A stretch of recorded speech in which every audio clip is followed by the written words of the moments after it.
नमस्कार, मैं हरीश कुमार। लोकसभा इलेक्शंस ये जैसे-जैसे समाप्ति की तरफ बढ़ रहा है, उस तरफ विशेषज्ञों का कहना है कि भारतीय जनता पार्टी का जो नारा था 400 पार, अब यह बहुत दूर है।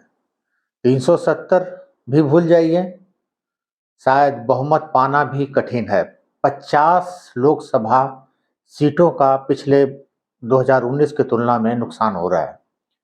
विशेषज्ञ आगे यह भी कहते हैं कि यह जो नुकसान है 50 का, वह इन्हें 270-72 से भी नीचे लाएगा।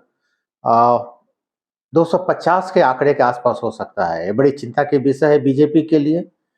इसलिए आप इस समय देख सकते हैं कि प्रधानमंत्री ढेर सारे इंटरव्यू चैनलों पे दे रहे हैं और इसी दौरान आप प्रशांत किशोर जो स्ट्रेटेजिक हैं, उनका आप कई करण थापर के साथ जो इंटरव्यू हुआ है, उसमें आप उन्हें सुन सकते हैं। वो कहते हैं कि 50 सीटें जो बीजेपी पिछली बार पाई थी, उसमें उनका डेंट है और इसे वह साथ-साथ कहना ये भी चाहते हैं कि इसकी वो भरपाई कर रही हैं।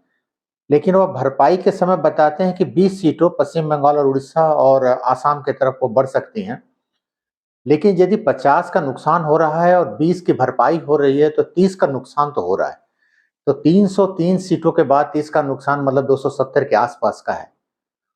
पूरा मिला के यदि देखा जाए तो यदि प्रशांत किशोर की ही बात मानी जाए, तो भी 270 के आसपास के आंकड़े हैं। तो 20-25 तो और ज़्यादा कम हो ही सकता है। समस्या इस बात की है कि प्रशांत किशोर जैसे लोग जब किसी दूसरे के लिए बैटिंग करना शुरू करते हैं, तब बड़ी दिक्कत की बात होती है। वो बड़े चालाकी से कहते हैं एक तरफ कि 50 सीटों का नुकसान हुआ है, दूसरी तरफ कहते हैं कि जो 50 सीट की नुकसान हुई है, वह भरपाई हो जाएगी। भरपाई पश्चिम बंगाल में होगी, उड़ीसा में हो सकती है और असम में हो सकती है। पश्चिम बंगाल में तो सीटें बढ़ने के लायक तो नहीं दिखती। उड़ीसा में कुछ बढ़ने की बात है। आप सेफोलॉजिस्ट योगेंद्र यादव को देखेंगे तो वह भी वही कहते हैं कि 50 सीटों का डेंट बीजेपी को है। इसका मतलब यह सीटें कमेंगी, 270 इससे भी नीचे आ सकते हैं। बहुमत का आंकड़ा कठिन सा लगता है। अब बात ये रही कि ऐसी परिस्थितियों में प्रशांत किशोर जैसे लोग ये किसके लिए बैटिंग कर रहे हैं, किसके लिए इंटरव्यू दे रहे हैं और यह हर पार्टियों के लिए स्ट्रेटेजिक के रूप में काम किए हैं। कभी बीजेपी के रूप में, कभी विरोधियों के रूप में।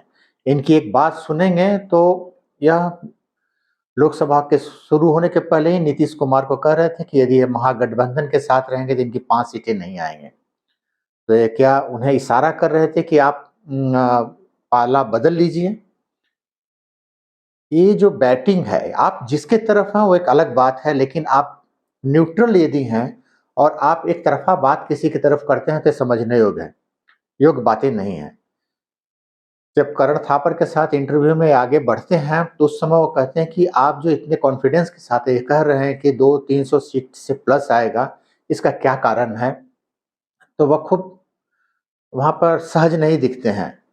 और जब करण थापर कहते हैं इसके पहले आप हिमाचल में कहे थे कि जब कांग्रेस की सरकार हार जाएगी और इसके पहले आप और भी तेलंगाना में भी कहे थे, तो उसमें वह उतावले हो जाते हैं, वह असहज होते हैं और नाराज़-सा हो जाते हैं। लगता है इंटरव्यू शायद बंद हो जाएगा, लेकिन किसी जब करण थापर कहते हैं कि आप इंटरव्यू बंद कर देंगे, अ, तो वह कहते हैं इंटरव्यू बंद नहीं करेंगे और पानी पीने लगते हैं।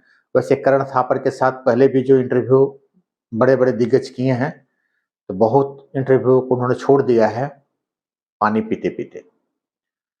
तो समस्या ये है कि इस समय, इस परिस्थिति में जब विरोधी पार्टियों के पहली बात तो जो न्यूज़ चैनल हैं वह टोटली विरोध में, उनका कुछ भी न्यूज़ नहीं दिखा रहे हैं।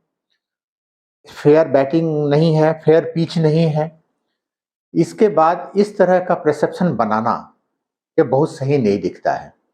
वैसे जो होगा, वह 4 जून को पता ही चल जाएगा, लेकिन विशेषज्ञों की माने तो बीजेपी आंकड़े को छू नहीं पा रही है।